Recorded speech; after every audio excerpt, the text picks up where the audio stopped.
नमस्कार दोस्तों, आपका स्वागत है अपने यूट्यूब चैनल दिव्य आरती में। आज मैं आपको दूसरे नवरात्रि की कथा सुनाने जा रही हूँ, जो माँ दुर्गा के दूसरे स्वरूप माँ ब्रह्मचारिणी से जुड़ी है।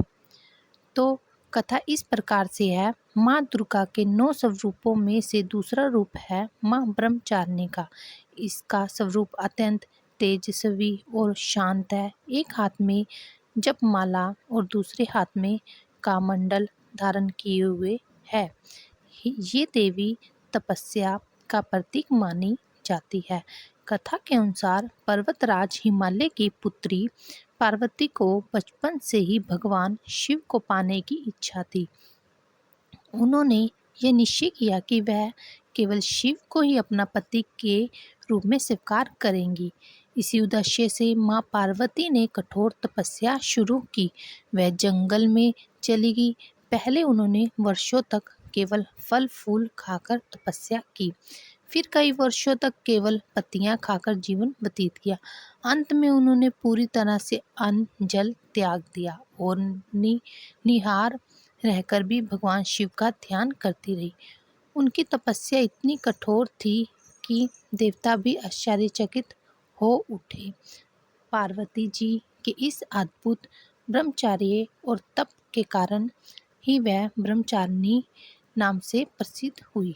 उनकी इस साधना और दृढ़ निश्चय से प्रसन्न होकर अत्यंत भगवान शिव ने उन्हें अपनी अर्धांगिनी के रूप में स्वीकार किया।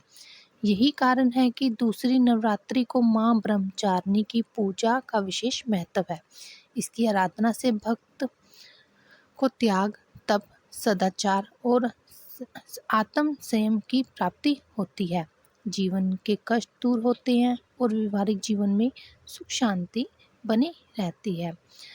जो भी इससे सच्चे मन से इस माँ ब्रह्मचारिणी की पूजा करता है, उसे दीर्घायु, शांति, वैवाहिक सुख और सफलता प्राप्त होती है। भक्ति भाव से की गई व्रत हर संकट को दूर करता है और साधकों को अटूट आत्मविश्वास प्रदान करता है। तो दोस्तों, यह थी माँ दुर्गा के रूपों में से ब्रह्मचारिणी माँ की कथा। दोस्तों, अगर आपको यह कथा पसंद आई हो तो हमारे दिव्य आरती चैनल को लाइक एंड सब्सक्राइब जरूर कीजिए।